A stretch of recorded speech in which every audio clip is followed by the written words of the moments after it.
ফসল হয়েছে, বৃষ্টি না হলেও ফসল ভালো হয়েছে। স্বাগত জানাচ্ছি এমন 24 পেজের পক্ষ থেকে। আমি এই মুহূর্তে দাঁড়িয়ে আছি ভৈরব উপজেলার সীমনকান্দি ইউনিয়ন এলাকায়। আজকে চলে আসলাম কৃষক ভাইদের সাথে ধানের ফলন নিয়ে কথা বলার জন্য। তো অন্যান্য বছর থেকে এবছর ধানের বাম ফলন হয়েছে। কৃষক ভাইরা যেমনটি জানিয়েছেন,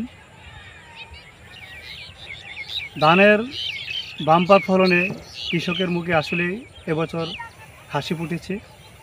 তবে সঠিক মূল্য পেলে কৃষকরা লাভের আশঙ্কা দেখছেন।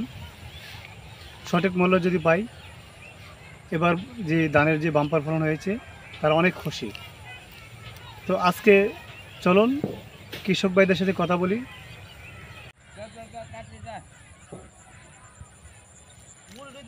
আসসালামাইকুম। আমাদের সাংবাদিক ভাই আমাদের মাঠের জমির মাঝে আসছে। আজকে প্রথম ধান কাটতাছি, 4.5 কেজি হেড করছি, প্রায় আমার 25,000 টাকার মতো খরচ। এরপরে মোটামুটি আমার অনেক লাভবান হবে যদি সঠিক মূল্য পাই। তাহলে আসলে তো আমি অনেক লাভবান হবে, ছেলে মেয়ে নিয়ে সুন্দরভাবে চলতে পারবো।